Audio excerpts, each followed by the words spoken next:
18 கோடி தான் கேமரன் கிரீனோட சம்பளம். என்னங்க சொல்றீங்க? அதான் 25.2 கோடி குடுத்து கேகேஆர் எடுத்திருக்காங்களே அப்படின்னு நினைக்கிறீங்களா?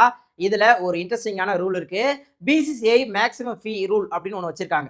ஐபிஎல் மெகா ஆக்ஷனுக்கு வராத நெறைய ஃபாரின் பிளேயர்ஸ் மினி ஆக்ஷன் வந்து நெறைய கோடிகள்ல சம்பளம் வாங்குறாங்க அப்படிங்கிற ஒரு குற்றச்சாட்டு தொடர்ந்து இருந்துட்டே இருக்கு. ஸோ இதுக்காக தான் பிசிசிஐ இந்த ரூலை கொண்டு வந்திருக்காங்க. ஸோ இந்த ரூலை பொறுத்த வரைக்கும் 2 முக்கியமான கிரைட்டீரியா இருக்கு. ஸோ இதை முதல்ல பார்த்தோம் அப்படின்னா மெகா ஆக்ஷனுக்கு முன்னாடி ஒவ்வொரு டீமும் அதிகபட்சமா 6 பிளேயர்ஸை ரீட்டைன் பண்ணலாம் அப்படின்னு பிசிசிஐ சொல்றாங்க. ஸோ அதுல அதிகபட்ச ஸ்லாப் அமௌண்ட் அப்படின்னு பார்த்தோம்னா 18 கோடி. ஸோ அது வந்து ஒரு கிரைட்டீரியாவா வச்சுப்பாங்க. ரெண்டாவதா மினி ஆக்ஷன்ல ஒரு இந்தியன் பிளேயர் எந்த அளவுக்கு அதிக தொகைக்கு போறாரோ அதை கணக்கில் எடுத்துப்பாங்க.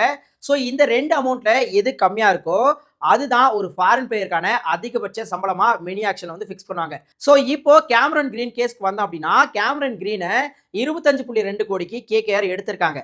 ஆனா மினி ஆக்ஷன்ல இந்தியன் பிளேயரோட அதிகபட்ச சம்பளம் அப்படிங்கிறது ரிஷப் பண்ட்டுக்கு 27 கோடி வந்து கொடுத்தாங்க 2024 மினி ஆக்ஷன்ல.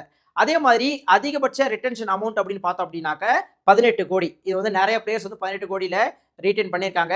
ஸோ இப்போ இந்த 18 அண்ட் 27 இது ரெண்டுத்துல கம்மியான அமௌண்ட்னு பார்த்தோம்னா 18 தான். ஸோ இப்போ கேமரன் கிரீனுக்கு இந்த 18 கோடி தான் சம்பளமா போய் சேரும். ஸோ மிச்சம் இருக்கக்கூடிய 7.2 கோடி எங்க போகும் அப்படின்னு கேட்டீங்கன்னா அது பிசிசிஐடைய பிளேயர்ஸ் வெல்ஃபேர் ஃபண்டுக்கு வந்து போய் சேரும். ஸோ இதுதான் இந்த மேக்ஸிமம் ஃபீ ரூல். இந்த ரூல் கேமரன் கிரீனுக்கு அநியாயத்தை பண்ணிடுச்சுன்னு நினைக்கிறீங்களா? இல்ல இந்த ரூல் ரொம்ப இன்ட்ரெஸ்டிங்கா இருக்குன்னு நினைக்கிறீங்களா? உங்களுடைய கருத்து என்ன? மறக்காம கமெண்ட்ல சொல்லுங்க.